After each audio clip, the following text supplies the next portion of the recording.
Estamos una vez más en tu presencia, hambrientos, anhelantes, Señor, de el derramar de tu Espíritu sobre nosotros. Queremos aprender a través de tu palabra, queremos aprender a través de tus verdades, queremos aprender, Señor, mediante el conocimiento que emana de ti. No queremos que se entrelace lo humano, lo terrenal, no queremos, Padre, que los pensamientos que pudieran abordarnos de temor o de duda, Señor, sobre ciertas cosas de cómo estamos viviendo delante de ti, afecten este mensaje. Por el contrario, queremos que si hay alguien que tiene que ponerse a cuentas, se ponga a cuentas contigo. Si hay alguien, Señor, que necesita recibir este mensaje para ordenar su vida, bienvenido sea en esta hora que lo pueda hacer. Y que para quienes estamos sólidos y firmes en Cristo, sea de edificación para nosotros, nuestra fe, y para que podamos enseñar a otros más de lo que tú estás haciendo. Te damos gracias en el nombre de Jesús. Amén y amén. Bueno, como siempre lo hacemos, démosle un aplauso fuerte al Señor, cada uno donde se encuentra, de celebración, de júbilo por lo que Dios está haciendo y lo que va a continuar haciendo. Muy bien, perfecto. Ya acercándonos a los 100, las 100 visualizaciones, queremos compartir, como les decía al principio, acerca de lo que es la marca de la bestia, el famoso número que todos conocemos y que nos aterroriza cuando lo vemos, que se llama 666. Ya vamos a ir a explicar en qué consiste este número y por qué es el número de la bestia. Pero de todas maneras, vamos a comenzar, como bien lo haría un maestro, por el principio. Vamos a ir al inicio de esto. Y mientras tanto, le pido por favor a quienes me quieren ayudar con la lectura, que por favor levanten su mano de forma virtual y yo les estaré dando la palabra según correspondan los versículos bíblicos. El primero lo voy a leer yo y ya luego los otros los voy a estar asignando según hayan levantado la mano, repito, de forma virtual. Vamos a ir a Apocalipsis, capítulo 13, versículo 11 al 18. Son varios versos. Así que vamos a leer y vamos a aprender. Vaya usted digiriendo poco a poco y mientras que usted busca el verso, yo le leo algo que tengo aquí en mis notas. Cuando se aborda el tema que tiene que ver con la marca de la bestia, hay muchísimas fantasías alrededor de este tema. Hay libros, películas y series de televisión que se han encargado de sobredimensionar, sobreexcitar la imaginación de todo mundo, del creyente y del inconverso. Es por eso que no está de más, y lo hacemos nosotros en este curso, ir a la Biblia, que es de donde sale el tema de la marca de la bestia. En primer lugar, debemos considerar que este tema de la marca de la bestia únicamente es mencionado en Apocalipsis. No hay ningún otro lugar en toda la Biblia que se aluda a este tema de forma tan específica. De los últimos tiempos, pues hay diversos libros que mencionan asuntos. Sin embargo, específicamente de la marca de la bestia solamente en Apocalipsis. Y hay varios versículos de Apocalipsis donde se alude a esta señal diabólica, esta marca diabólica. Y que antes de ir a Apocalipsis, a mí, en lo personal, la primera vez que lo estudié el tema, en mi mente lo que vino fue la marca que en su momento recibió Caín, luego de haber caído en pecado y que sirvió para que no fuera asesinado en el camino de la vida, según lo que Dios buscaba, lo que Dios quería, o algunos teólogos también señalan. Esa marca a Caín lo iba a distinguir, pero no lo iba a distinguir de buena manera, lo iba a distinguir de una manera muy negativa, como el asesino de su hermano. Y vamos a ver cómo esa figura o esa representación viene hoy a ser retomada. No estamos hablando de una marca que puede ser quitada, estamos hablando de una marca que podría perfectamente decirse es imborrable. Habrá muchas fórmulas en las cuales esta marca puede producirse, ya vamos a tocar ese tema también. Pero quiero dejar esto claro, quiero dejar esto bien especificado porque no estamos refiriéndonos a un asunto pasajero, a un asunto rápido, a un asunto efímero, circunstancial. Estamos hablando de algo que podría perfectamente determinar la vida o la muerte de alguien. Y es muy posible que de ahí es donde va a emanar la fuerza de esta figura o esta marca de la bestia. Apocalipsis 13 del 11 al 18, estoy seguro que ya lo tiene. Dice: después vi otra bestia que subía de la tierra. Tenía 2 cuernos, semejantes a los de un cordero, pero hablaba como un dragón. Ejerce toda la autoridad de la primera bestia en presencia de ella y hace que la tierra y sus habitantes adoren a la primera bestia. Ahí usted puede ir tomando nota de lo que vamos a ver también en un par de clases adelante. Cuya herida mortal fue sanada. También hace grandes señales de tal manera que incluso hace descender fuego del cielo a la tierra delante de los hombres. Engaña a los habitantes de la tierra con las señales que se le ha permitido hacer en presencia de la bestia, diciendo a los habitantes de la tierra que le hagan una imagen a la bestia que fue herida de espada y revivió. Se le permitió infundir aliento a la imagen de la bestia, para que la imagen hablara e hiciera matar a todo el que no la adorara. Y hacía que a todos, pequeños y grandes, ricos y pobres, libres y esclavos, se les pusiera una marca en la mano derecha o en la frente. Y que ninguno pudiera comprar ni vender, sino el que tuviera la marca o el nombre de la bestia y el número de su nombre. Aquí hay sabiduría.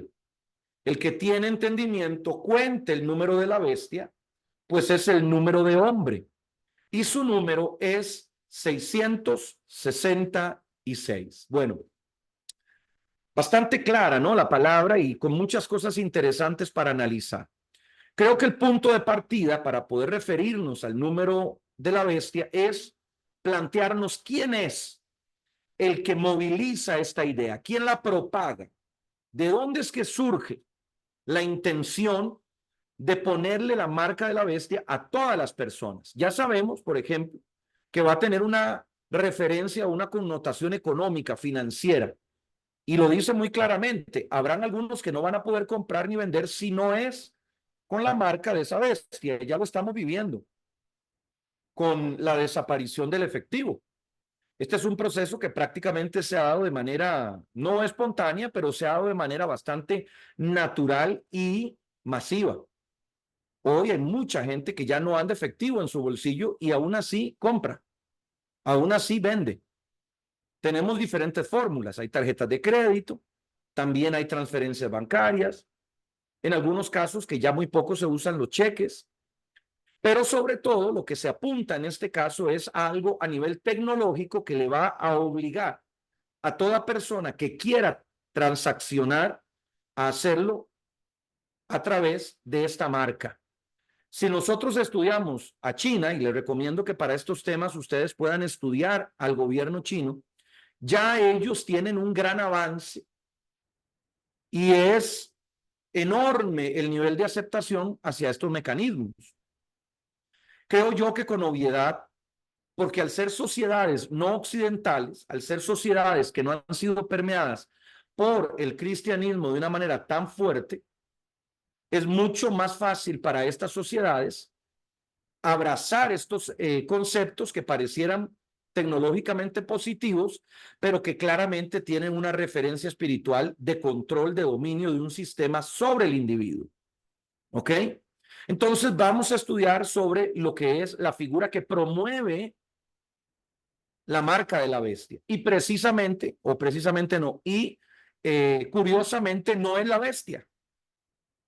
Por más que pareciera obvio, ¿no? No es la bestia quien promueve su marca, sino que es el que se conoce como el falso profeta. Uno de los miembros de la Trinidad satánica, diría el profesor mío de cristiana en el colegio.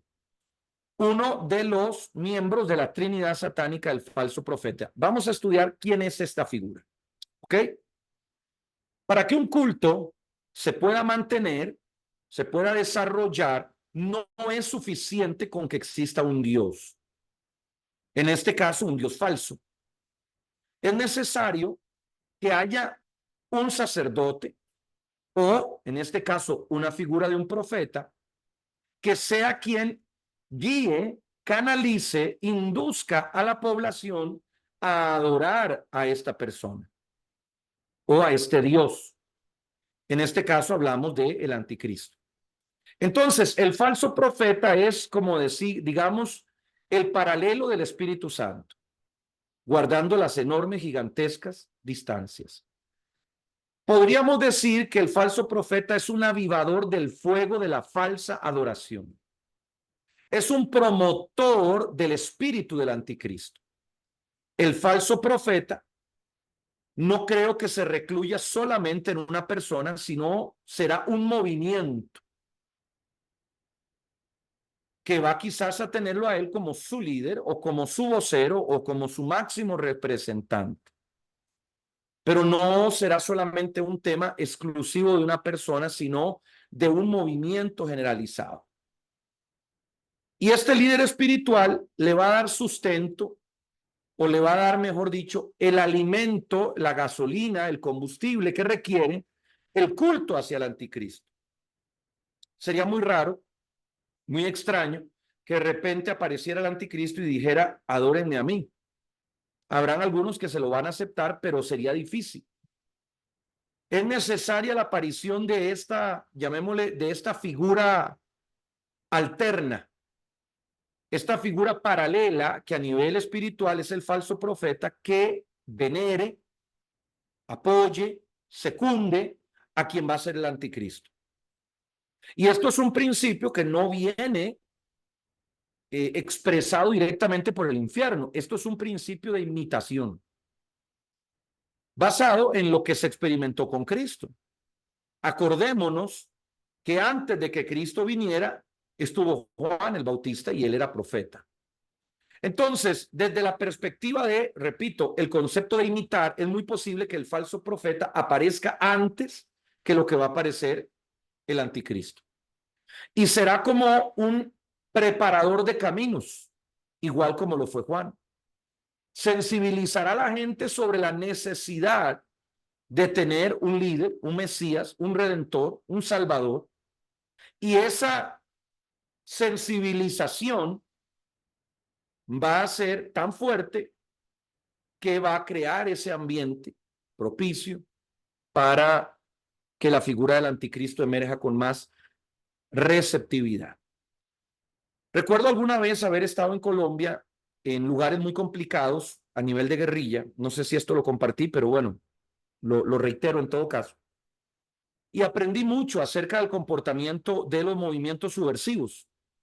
Y una de las cosas que más recuerdo y que más me impactó es que estos movimientos subversivos, cuando tomaban algún poblado, lugares remotos, aldeas, ellos no entraban con pistola en mano. Ellos no entraban pateando puertas como la gente se puede imaginar.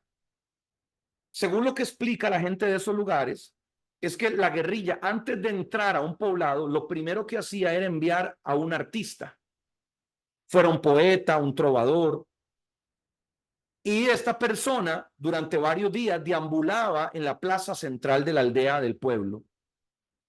Y durante un periodo de tiempo, él empezaba a transmitir las ideas de la revolución, izquierdistas, marxistas, leninistas, maoístas, como sea que le llamen, y sensibilizaba a la población ante la teoría, como repito, de una revolución como la solución de sus problemas. Por lo tanto, cuando entraba la guerrilla a ese lugar, no lo hacía enfrentándose cara a cara con la gente, sino que lo hacía más bien casi como los que todos estaban esperando. No sé si me estoy dando a entender. Aparecían como lo que necesitaban y su trabajo o lo que pretendían hacer era mucho más fácil. Había mucha mayor receptividad de la gente en esas condiciones que entrando solamente de golpe. Bueno, esa es la misma lógica que significa esta antesala que prepara el anticristo, perdón, que prepara el falso profeta para aparecer y generar todo este movimiento espiritual anticipadamente. Voy a darles algunas características, ¿ok? Que va a tener el falso profeta. Y ahorita vamos a ir a los versículos bíblicos. Le pido por favor a la hermana Eli González si busca el libro de Apocalipsis 16, 13 y 14. Ya vamos a hablar acerca de esto, pero primero les quiero dar 5 características del falso profeta. La primera, y vienen algunas derivadas de lo que ya leímos, ustedes pueden repasar también lo que ya leímos, hablará como quien tiene autoridad. Y esto emana de la comparación que se hace entre el falso profeta y el dragón que escupe fuego. El poder de un profeta está en sus palabras, en las maldiciones o profecías que proclama. La segunda cosa o segunda característica que se le va a ver al falso profeta es que va a contar con el beneplácito, con el agrado del anticristo. Va a haber un compadrazgo ahí entre estas dos figuras. Por supuesto, el anticristo recibiendo con mucha receptividad las palabras del falso profeta que lo marcan a él o lo señalan a él como quien guía, ¿no? La número 3 es que ejercerá una función de sacerdote, no solo de profeta, sino también de sacerdote. Aquí hay un tema importante que es algo que nos debe mantener muy balanceados cuando analizamos el tema de los últimos tiempos. El cristiano tradicional, desde hace algunas generaciones, se ha cansado de decir que todo esto fue profetizado, que todas estas cosas terribles dijo Dios que iban a pasar, y el sinfín de etcéteras que la gente repite incansablemente. Sin embargo, hay especificidades que cuando estudiamos la palabra nos dejan ver que aunque estamos cerca, al mismo tiempo entendemos que todavía falta la manifestación y el cumplimiento de ciertas cosas que no estamos viendo. ¿A qué me refiero? A que la implicación del falso profeta en todo esto tiene que ver con la puja o la batalla por la adoración. Esto no es solo dinero por dinero, esto no es solo conveniencia o gobierno político. Esto tiene implicaciones espirituales que no podemos obviar. No estoy diciendo con esto que al principio van a ser evidentes. Puede ser que al principio todo surja como un engaño.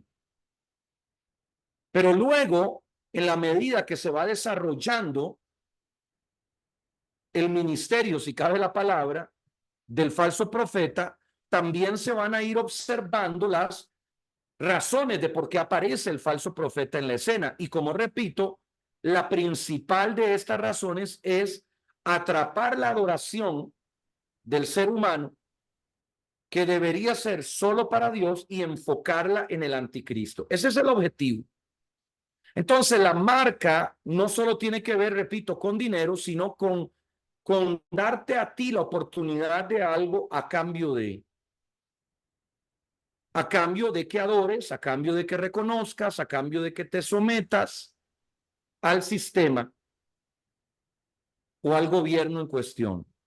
Si usted me lo pregunta a mí, y vuelvo a repetir sobre el tema de China, ellos también en ese sentido llevan una gran carrera avanzada. Y esto es muy común observarlo, sobre todo en los países que están bajo un régimen socialista. Y es lo que se llama el culto a la personalidad. Se desarrolla por estos sistemas de gobierno una facilidad para que el individuo venere a quien está en el poder. Recuerdo alguna vez haber ido en su momento a Bolivia y subía una especie de teleférico que tienen en la capital que se llama, bueno, no recuerdo el nombre, pero es como un telesférico que desciende en La Paz. Recuerdo haberme subido y haberme impactado como todo el reborde del teleférico tenía la cara de Evo Morales. Así como suena, un bien público que había sido improntado con la imagen de en ese momento quien era el presidente. Para quien no proviene de un país que se practican estas cosas, es impactante, genera un shock, ¿no? El ver cómo estos sistemas son capaces de ir sustituyendo la fe en Cristo por la fe en el sistema, la fe en el gobierno, la fe en el régimen o la fe en el dictador de turno. Entonces, el culto a la personalidad va a ser posiblemente una de las vocaciones más importantes que va a tener el falso profeta. Número 4, va a manifestar prodigios, va a hacer milagros. Acordémonos también cómo le ocurrió a Moisés, que en su momento Dios le da la vara para cambiarle en serpiente, porque los magos egipcios hacían este tipo de magia, valga la redundancia, hacían este tipo de trucos. Estamos hablando de un falso profeta que posiblemente va a orar por la gente y la gente va a ser sana, va a ser libre. No sé si para esta época han continuado los fenómenos que en mi infancia eran muy comunes, que se veían sobre todo en movimientos católicos, de personas, por ejemplo, que permanentemente sangraban. No sé si usted alguna vez vio alguna de esas figuras. Recuerdo un joven, si no me equivoco, era italiano, que permanentemente sus manos estaban sangrando. Y así habían muchos, creo que había uno brasileño también. Hubo una época, creo que en los años 90 tiene que haber sido, donde este tipo de apariciones o de manifestaciones eran muy comunes. Aún en muchos de nuestros países han aparecido estos famosos curanderos o especies de magos que supuestamente también los utilizaba Dios para sanar a la gente. Sin embargo, lo que era su movimiento, porque no era ni siquiera un culto, no era una iglesia, no era una denominación, lo que era su movimiento terminaba degenerándose únicamente en temas transaccionales. O sea, usted viene, paga y recibe un milagro. ¿Verdad? En ese término de mundanalidad era que se movían estos grupos. Entonces es posible que esta figura del falso profeta tenga ese carisma, esa capacidad, esa organización, pero a nivel reconocido y a nivel masivo. Particularmente esta característica, hoy que vivimos en días de tanta invasión tecnológica, yo encuentro difícil, ¿no?, el desarrollo de un tipo de ministerio en esas categorías. Pero es muy posible que por el impacto que va a generar, va a encontrar un espacio, ¿verdad? Un hoyo, una grieta para poder insertarse y expresarse. La última de las características del falso profeta es que va a ser un ícono muy representativo de una nueva religión. Olvídese de budismo, olvídese de hinduismo, del islam, olvídese de judaísmo, olvídese de todo eso. Va a llegar un momento donde los movimientos que vamos a ver a nivel espiritual serán tan violentos, de control, que estos grupos van a crear una nueva religión en torno al anticristo, pero guiada por el falso profeta. Ya vamos a hablar sobre esto más en profundidad. Sí quiero apuntar lo importante que es hablar de antecedentes, como lo fueron los nazis, quienes en su momento, cuando estaban desarrollando su imperio, intentaron cambiar la matriz espiritual de la nación. Esto, denuncian algunos, es lo mismo que está haciendo, por ejemplo, Daniel Ortega en Nicaragua, el dictador. Este dictador comunista que hoy está persiguiendo tanto a la Iglesia Católica como a la Iglesia Evangélica.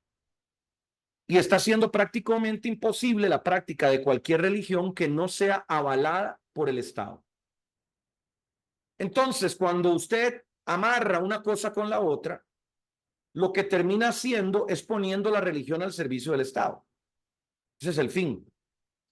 Y este mismo proceso se desarrolló también en Cuba en su momento cuando entraron los hermanos Castro y su régimen marxista. Ellos lograron también hacer ese tipo de purga dentro del sistema religioso e implementar una nueva religión, o vamos a decir, implementar que solamente los religiosos avalados por ellos fueran competentes para predicar el evangelio. Entonces, una práctica que no es tan rara, es una práctica que ya se ha llevado a cabo en el pasado, y les voy a decir, en Europa estamos a las puertas de verlo. Ya en Europa hace rato se viene hablando acerca de leyes que van a coartar los temas de libertad religiosa, donde va a quedar totalmente prohibida la evangelización en público. Y las implicaciones que esto va a traer, desde luego, es que va a haber una persecución, pero también va a ir generándose un alineamiento. Va a ir creándose una idea en el inconsciente colectivo de que todo mensaje que no haya sido previamente encapsulado, previamente, ¿cómo sería la palabra? Previamente enlatado, ahí está, no es digno de ser comido. En Israel ya estas cosas están sucediendo. Las restricciones en Israel para el evangelio son muy grandes. Una iglesia cristiana, por ejemplo, tiene estrictamente prohibido por ley, so pena de un castigo, de predicar el evangelio dentro de un recinto cristiano, evangélico, donde haya un menor de edad que no tenga previamente la autorización de sus padres para estar ahí. O sea, lo que hoy es tan común en nuestras sociedades, donde los jóvenes invitan a otros a participar de un servicio en la iglesia, eso está prohibido, eso no es aceptado. Entonces, a pesar de que nosotros en Occidente y particularmente en América Latina gozamos de tanta libertad religiosa, en realidad en la mayoría del planeta no ocurre lo mismo. Ya sea para privilegiar a una sola religión o para que prevalezca la religión del Estado, la que el Estado escoja. Lo que quiero llevarles es a entender que en realidad, aunque pareciera que estamos lejos, no lo estamos. No estamos tan lejos, estamos realmente cerca de ver muchas de estas cosas, porque ya hay una antesala, hay una sensibilización sobre el asunto. Vamos a ir a Apocalipsis 16 del 13 al 14. Le voy a pedir por favor a la hermana Eli González si puede encender su micrófono, ya lo tiene encendido para escucharla. Adelante. Bendiciones, profeta. Amén. Apocalipsis 16, 13 al 14. Y vi salir de la boca del dragón y de la boca de la bestia y de la boca del falso profeta 3 espíritus inmundos a manera de ranas, pues son espíritus de demonios que hacen señales y van a los reyes de la tierra en todo el mundo para reunirlos a la batalla de aquel gran día del Dios Todopoderoso. Amén. Muy bien. Bien, ahora vamos a avanzar sobre el tema de la marca de la bestia y voy a darles 5 elementos que al menos yo resalto de la descripción que hay sobre la marca de la bestia. Podríamos decir 5 características, si usted le quiere dar ese nombre, de lo que son propiamente la marca de la bestia, que ya sabemos que está identificado con el 666. El primero de esos elementos es una imposición. Esto nos debe llevar a la reflexión tan importante de quién puede llegar a ejercer ese tipo de imposición hoy en el presente. Cuando yo lo analizo, no creo que un padre pueda imponerse de esta manera sobre un hijo. Hoy menos que nunca. Hoy con costos, ¿verdad? Los hijos le hacen caso a los padres para lavar los platos, para lavar los trastes. No veo yo que un padre pueda imponerse de esa manera. Los sistemas, por ejemplo, educativos, colegios privados, escuelas privadas, hay demasiada diversidad en temas educativos. No creo tampoco que tengan la capacidad de lograr este nivel de imposición. Si nos vamos un poco más allá, por ejemplo, en el ámbito del poder policíaco, y vayámonos aún más, el poder militar, ¿podría el poder policíaco por sí solo lograr este nivel de imposición? No lo creo tampoco. Podría coayudar, pero no puede obligar al cumplimiento de algo así. Si hablamos del militar, caemos casi en lo mismo, tal vez con un poco más de poder de fuerza de armas de fuego, pero al final es lo mismo, de que logremos imponerlo de esta manera, policíaco, militarmente, no. ¿Podría el Poder Judicial lograrlo? Tengo mis reservas también, porque aunque claramente todos estamos sujetos a la ley, el incumplimiento de la ley es algo que está a la orden del día. Lo vemos hoy. Todos nuestros países tienen una ley y todos tenemos cárceles. Entonces, la ley como tal o el Poder Judicial no tiene la capacidad de imponerse de esta manera. Entonces, cuando hablamos de este nivel de imposición, mis hermanos, tenemos que llegar a la conclusión que estamos hablando de la imposición del Estado, del aparato burocrático sobre el individuo. ¿Por qué? Porque este tiene todos los mecanismos posibles, el policíaco, el militar, el judicial, el económico, para coaccionar, para doblegar la voluntad de la persona. Entonces, claro que el Estado puede ser el canal que se use para que se nos traiga esta imposición. Podríamos hablar de un Estado a nivel local o podríamos de hablar, como lo estamos viendo hoy, de un tipo de Estado supranacional. Un Estado global, como hoy también está sucediendo, pero no creo que sea el modelo que nos va a traer la marca de la bestia, como hoy lo está haciendo, por ejemplo, la Organización de Naciones Unidas. Hoy estamos viendo diferentes formas que están adoptando los gobiernos y los burócratas para imponernos a los ciudadanos del mundo, de diferentes naciones, sus ideologías, sus conceptos, sus maneras de pensar. Y lo hemos visto a diario. Entonces, la primera cosa de la que estamos hablando es que es una imposición que proviene del Estado. Y con esa imposición del Estado tendríamos que decir qué es lo que debería o necesitaría un Estado para lograr algo así. Un control muy estricto del individuo. En el pasado esto sería inimaginable. Hoy estamos a las puertas a través, por ejemplo, de la tecnología tan avanzada que hoy se tiene de reconocimiento facial, de huellas digitales, donde una máquina puede saber a la perfección, con exactitud, si es usted o no es usted. Si usted votó o no votó. Si usted recibió dinero o no recibió dinero. Si usted es una persona con problemas con la justicia. O sea, haríamos un largo etcétera de cosas que hoy el Estado, el aparato burocrático conoce de nosotros como individuos. Entonces, estos mecanismos tenemos que verlos siempre con mucha aprehensión. Como creyentes, nosotros somos un problema para el sistema porque el control del Estado sobre la persona es algo que enciende las señales de alerta. De todo creyente. Pasando por Daniel, atravesándonos por José y hasta por la misma vida de Jesús. Someterse a la voluntad irrestrictamente del Estado nunca fue un mensaje que Dios nos diera. Y esto es algo a lo cual debemos prestarle mucha atención. Sigamos a la segunda característica de la marca de la bestia. Se introduce de manera masiva. ¿Esto significa que todos van a tener la marca de la bestia? No.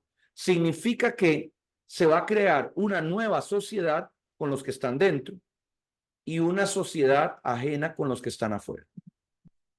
Va a crear dos mundos totalmente diferentes.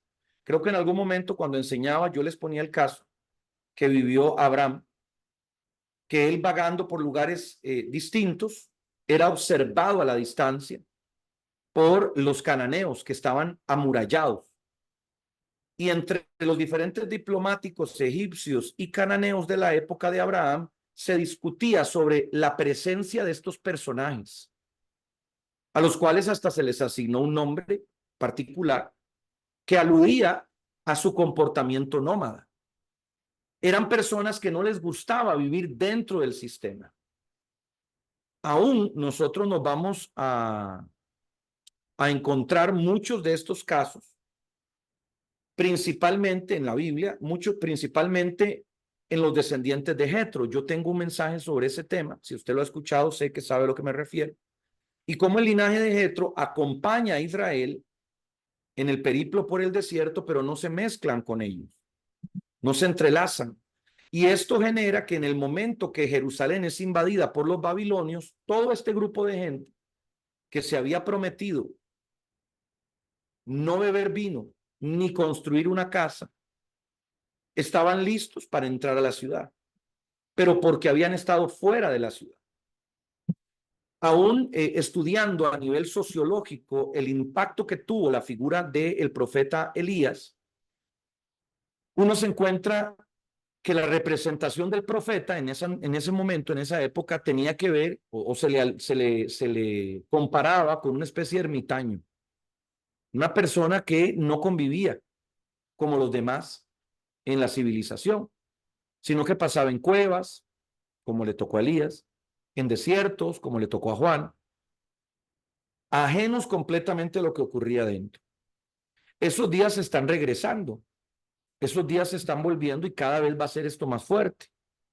Hay un movimiento que yo diría de insatisfacción social que está unificando a mucha gente que no necesariamente son cristianos, algunos sí, otros no, para vivir fuera del sistema. No con esto estoy hablando de ilegalidad, sino estoy hablando de gente que, por ejemplo, dice, lo que comemos es lo que nos mata. Entonces es gente que empieza a cultivar lo propio, que no usa pesticidas y que todo lo que come es lo que siembra. Hay algunos otros que son llamados veganos que no matan animales.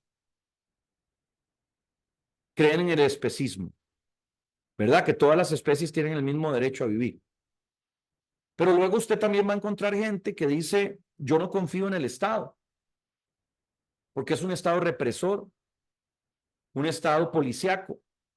Entonces hay gente que se separa en las montañas y vive armada, y crea búnkers y vive ahí adentro. Hay otros que dicen, por ejemplo, a mí me está afectando, hay un grupo cada vez más creciente de gente que dice, a mí me está afectando físicamente la radiación de las ondas de Internet. Ya hay un grupo de gente que se siente afectada por eso. Entonces hay gente que dice, yo no puedo vivir en una ciudad como lo hace cualquiera porque la cantidad de ondas de la red de Internet me genera un dolor insoportable en los huesos, en la cabeza, todo. Entonces esta gente empieza a restringirse de las ciudades y se ha metido dentro de las cuevas, literalmente en cavernas, para sobrevivir ahí. Si seguimos hablando de tipos de personas que están haciendo esto, hablaríamos también de la gente que dice el sistema educativo no sirve. El sistema educativo es ineficiente, el sistema educativo es un corruptor de menores y ahí, bueno, yo me incluyo un poco. Y entonces están buscando otras alternativas para educar a sus hijos. Y empezamos a buscar y a buscar y a buscar por rubro y hay mucha gente que está diciendo el sistema no es lo mío. No me siento satisfecho, no me llena, no creo en él. Y entonces ese tipo de gente es muy posible, como repito, algunos creyentes, otros no, quedará fuera de este sistema cuando se trate de imponer. Y ahí es donde se van a crear, repito, dos universos distintos entre los que tienen y los que no tienen, los que están dentro y los que están afuera. Los que gozan de todos los beneficios de este Estado ¿cómo se llama esto? Que te da casa, que te da salud, que te da estudios, y otros que van a tener que vérselas por sí solos, enfrentarse a la naturaleza, volver un poco a los temas hasta primitivos, vivir en cabañas, cavernas, del agua que corre del río, y es entonces que se desarrollará esta sociedad. Es muy posible que muchas de las películas de ficción que hoy vemos, donde se ven ese tipo de representaciones, tengan un paralelo bíblico, o tengan un antecedente bíblico, o tengan una raíz de los conceptos bíblicos. Y lo que quiero decir con esto es que no vamos a andarnos creyendo cualquier película de ficción que anda por ahí, pero para que ustedes me entiendan, muchas de estas representaciones tienen ese background, tienen ese contexto de fondo. Bien. Número 3.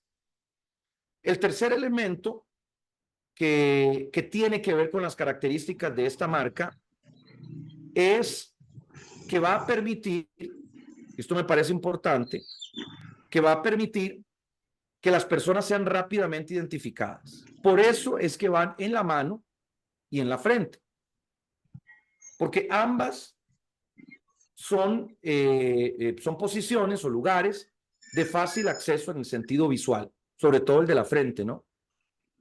No están en la espalda, con el perdón de la expresión, no están en el fondillo, no están en el trasero, no están en el ombligo, sino en la frente y en la mano.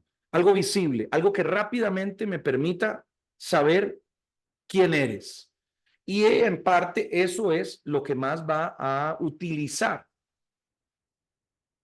el sistema con el trabajo que va a desarrollar, su habilidad para identificar. Algún día, estudiando sobre el asunto de las redes sociales, alguien decía muy interesante, cosas interesantes, y decía, la gente no ha entendido que las redes sociales no tienen el fin para el cual se han desarrollado en el concepto básico de ver fotos, ver videos, sino que es un recopilador de información y comportamiento de individuos. El sistema ya hoy sabe qué le gusta a usted y qué no le gusta. Aunque no se lo diga usted a nadie y nunca nadie lo haya sabido por su boca, sabe si a usted le gusta, por ejemplo, bueno, si usted es homosexual o si realmente es una persona heterosexual. Porque sabe qué tipo de imágenes consume.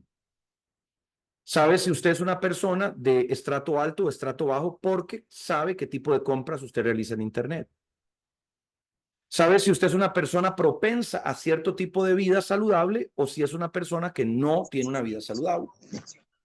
Dependiendo de lo que consume, pero no se ve. de las imágenes que consume en Internet. Y así podría yo hacer una larga lista de etcéteras que la gente hoy no analiza o no piensa sobre lo que observa en Internet y cómo esto alimenta a una gran matriz informativa, a una gran inteligencia artificial que logra hoy, por ejemplo, saber, y creo que todos lo hemos notado, compartirle a usted información según lo que usted esté necesitando. Si yo digo que voy de vacaciones o que quiero ir de vacaciones para Cancún, me empiezan a aparecer todos los benditos mensajes de la playa blanca, de todo lo que puedo hacer de paseo, de rentar un carro. Pero si quiero comprar una casa, me empiezan a salir mensajes sobre bienes raíces. A todos nos pasa con el teléfono. Bueno, ese nivel de conocimiento, de información, es una de las características que va a lograr este gran sistema o esta gran marca, y es identificar a cada persona de una manera detallada. Es muy posible que llegue el punto donde estas inteligencias van a ser capaces de determinar previamente si usted va a estar enfermo o no y de qué se va a enfermar. Por ejemplo, ¿cuántos años de vida usted va a tener? Ese tipo de información que ya es casi predictiva. Y lo van a lograr con mucha asertividad porque habrán tenido información de muchas generaciones. Es mucha información de muchas generaciones. Ahorita este tipo de matrices informativas tendrán 10 años a lo mucho funcionando. Y no es algo global todavía. Pero en la medida que ya sean 20, 30, 50, 100 años, estas matrices informativas tendrán una cantidad de información absolutamente enorme, descomunal, y que permitirá generar perfiles muy claros de las personas. Así que hacia eso nos dirigimos. Número 4, o cuarta característica de la marca de la bestia, es que hay una implicación comercial. La marca de la bestia va a estar relacionada con asuntos de dinero, sea como sea, transacciones, que al final son las que mueven el mundo. Lo que se compra y lo que se vende es lo que mueve el mundo. Y ante ese cerco, muy pocos van a poder salirse. Si, por ejemplo, hoy yo le dijera a muchos de ustedes, no quiero que me levanten la mano, pero si yo hoy les dijera que si no se pone la marca de la bestia, no van a recibir su medicina, porque no la van a poder comprar, yo inmediatamente bajo un montón de gente de la lista de los que no se ponen la marca. Se la van a poner, porque tienen que comprar su medicina. Si yo le digo a otro montón, si usted compra comida, tiene que hacerlo con la marca de la bestia. Si no, tal vez al principio no es que lo voy a impedir, pero al principio le voy a decir, si usted no tiene la marca de la bestia, le voy a meter un sobreprecio del 40%, del 50%. O le voy a hacer un súper descuento al que tenga la marca de la bestia, que así es como se mueve el mundo comercial. Y así podría ir en una larga lista de cosas que van a implicar con mucha facilidad a este sistema de envolver a todo el mundo en esto. Para eso, muy posiblemente se va a necesitar la creación de una única moneda. Y estamos muy lejos de ver algo así. No estamos cerca de ver una sola moneda. Estamos cerca ahora de ver la creación de monedas que llaman bitcoins. Hay una enorme cantidad de bitcoins que se han creado y que son utilizados para que los gobiernos no puedan meter mano de esos recursos. Bueno,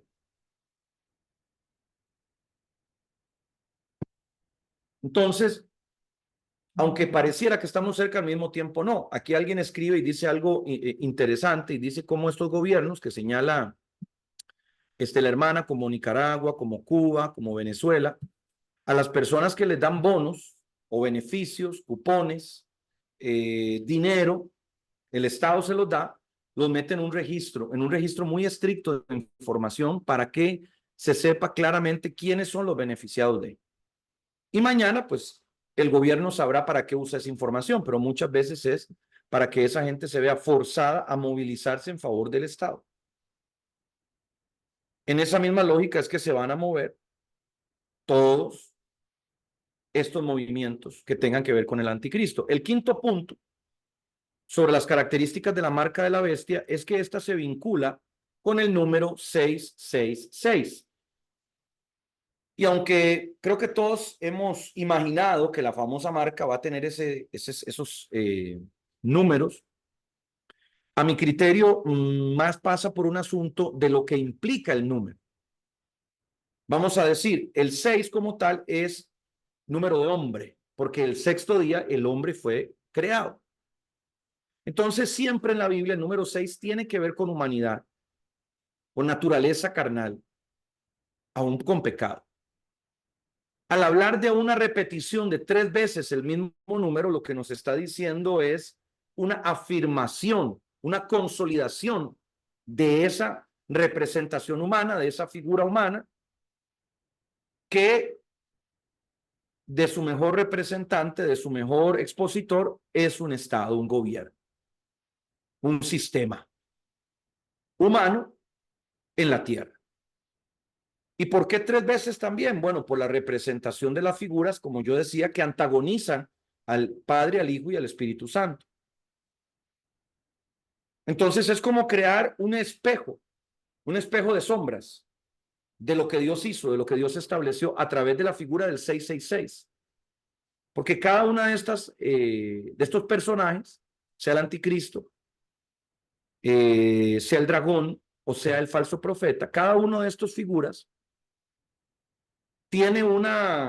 está concatenado con el universo terrenal. Aún refiriéndonos al mismo diablo, el diablo no es un representante de un universo paralelo, está representando lo que sucede aquí en la tierra. Y ni qué decir del anticristo, y ni qué decir del falso profeta. Entonces, estas 3 figuras se yerguen en contra de las 3 figuras santas del Padre, el Hijo y el Espíritu Santo, se yerguen contra ellas para tratar de usurpar ese poder. Acordémonos que el falso profeta establece la marca de la bestia como una forma de veneración, de adoración. Entonces, por ahí también tiene que haber una implicación, un hilo conductor, un por qué creamos todo esto, lo cual es importante considerar. Al sumar ambos significados, el 6 y el 3, podemos entender que el significado del 666 es el establecimiento de un modelo humanista perfecto. Esto es importante, no es cualquier gobierno, es un gobierno humanamente perfecto que al mismo tiempo es imperfecto. Es un gobierno semejante o con el mismo espíritu de la Torre de Babel. Queremos llegar a ser como Dios. Por eso es que se implica Satanás. No deja de ser una paradoja que lo que se intenta es crear un sistema bueno, útil, beneficioso para todos en la tierra como una antagonista del paraíso celestial. Entonces, Este 666 lo que esconde es una vida plena, una vida bonita, una vida llena de placeres, una vida de cosas buenas en el sentido humano. Y esto, desde luego, se entiende o solamente se puede entender porque el diablo se viste como ángel de luz. El 666 no va a tener detrás un infierno que arde, porque nadie se pondría la marca. El 666 tiene que tener detrás algo que sea atractivo, sea seductor, y que va a tener ese concatenado, ese amarre con estas figuras que van a prometer ese mundo idílico, ese paraíso de cosas buenas. Le voy a pedir al profeta Javier Hermoso si nos puede buscar el libro de Efesios, capítulo 1, versículo 13 al 14. Vamos a ir cerrando ya esta clase en un momento. Efesios 1, del 13 al 14, por favor. Y le voy a pedir también a la hermana Elizabeth Citrón si me ayuda buscando el libro de Apocalipsis 7, del 1 al 3. Apocalipsis 7, del 1 al 3. Bien, y vamos a cerrar con esas dos para dar paso a la siguiente clase que viene en un momento. Hermano Hermoso, para que la gente sepa, Hermoso es su apellido. Usted también es hermoso, pero Hermoso es su apellido. Adelante, siervo, encienda su micrófono para escucharlo. Está muteado ahorita. Efesios 1, del 13 al 14. ¿Se le habilita? Vamos a ver. Ahí está. No, se le volvió a mutear, siervo. Se abrió y se cerró. Ahora. Está bien. Efesios 1, del 13 al 14. Efesios 1, 13 y 14 dice, en él también ustedes, habiendo oído la palabra de verdad, el evangelio de vuestra salvación, y habiendo creído en él, fuisteis sellados con el Espíritu Santo de la promesa, que es las arras de nuestra herencia hasta la redención de la posesión adquirida para alabanza de su gloria. Perfecto, muchas gracias. Bueno, ¿por qué traigo este versículo a colación? Bueno, porque esta es la antítesis con la cual trabaja la marca de la bestia. Claramente, como les decía, el falso profeta trata de emular o de representar la figura del Espíritu Santo, y aquí se nos dice que el Espíritu Santo es con lo que hemos sido sellados, y es el arras de nuestra herencia. Bajo esa misma lógica, el diablo trata de poner un espejo de sombras donde el falso profeta sella a la gente prometiéndoles bendiciones terrenales, prometiéndoles bonanza terrenal. En el caso del Espíritu Santo, sabemos que Él nos habla de una herencia que no está en esta tierra, no está en este lugar, está en la eternidad. Entonces, bajo esa lógica es que va a operar este asunto de la marca de la bestia. Me parece importante traer este versículo para que lo pudiéramos complementar, ¿verdad? Le pido ahora, por favor, a la hermana Elizabeth si puede encender su micrófono ahora para escucharla. Adelante. Apocalipsis 7, del 1 al 3. Ya está habilitado.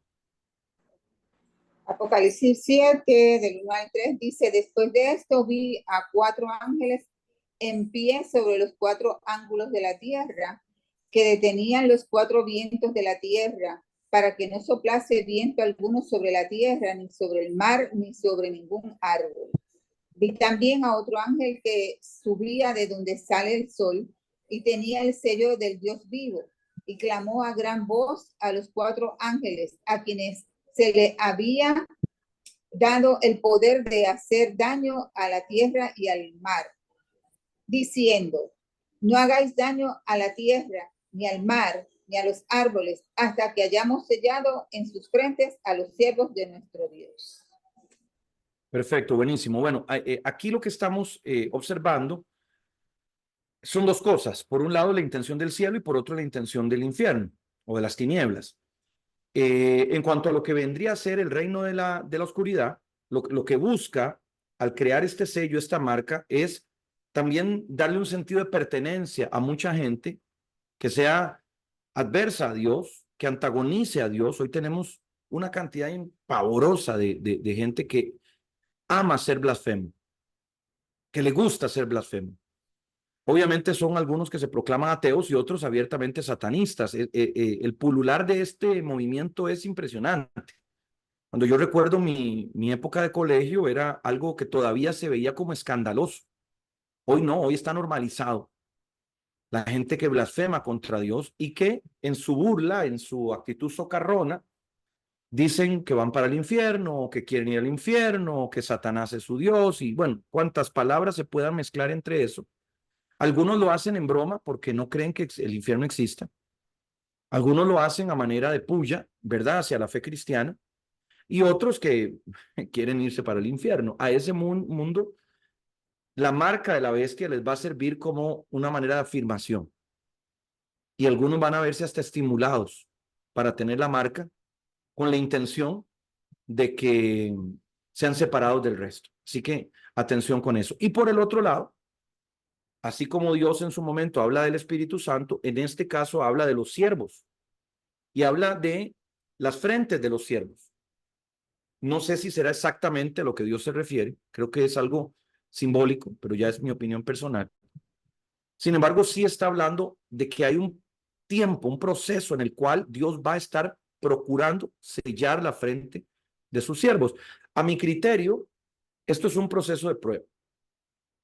Es un proceso de prueba anticipándonos a lo que va a ser el arrebatamiento. Hay gente que se burla del arrebatamiento, que no cree que el arrebatamiento vaya a suceder como nosotros lo entendemos. Ya vamos a explicar sobre eso. Y aún puede ser que usted no crea 100% en el arrebatamiento. No quiero que se sienta atacado. Yo voy a exponer, pues bueno, las convicciones que me dan la palabra. Sin embargo, a lo que voy es que algunas personas referencian el arrebatamiento previo a la tribulación o a la gran tribulación o en el proceso durante el cual se está desarrollando la primera parte de la gran tribulación, donde muchos van a ser probados. Hay otros que dicen que el arrebatamiento de la iglesia se va a dar antes de la gran tribulación y que dentro de los que queden, habrán algunos que podrán dentro de la gran tribulación arrepentirse y encontrar salvación. O sea, hay diferentes teorías, ¿verdad? Ahí sí, yo no me inclino por ninguna. No puedo yo afirmar categóricamente esto es lo que va a suceder, porque sería mentir, pero también es bueno saber que hay diferentes posturas y creo que cada postura depende de cuántas ganas tiene usted de irse al cielo o no. Pero bueno, vamos a estar hablando de eso en la próxima clase. Ya está listo su link en su chat informativo. A las personas invitadas de Membresía Oro y a las personas invitadas también de RIPE y de observadores de RIPE, ya les hemos enviado también su link para que puedan continuar compartiendo con nosotros esta segunda sesión donde vamos a continuar hablando acerca ya de lo que es el arrebatamiento y lo que implica en los acontecimientos de los días finales. Que Dios me los bendiga mucho. Nos vemos en breve. Chao, chao.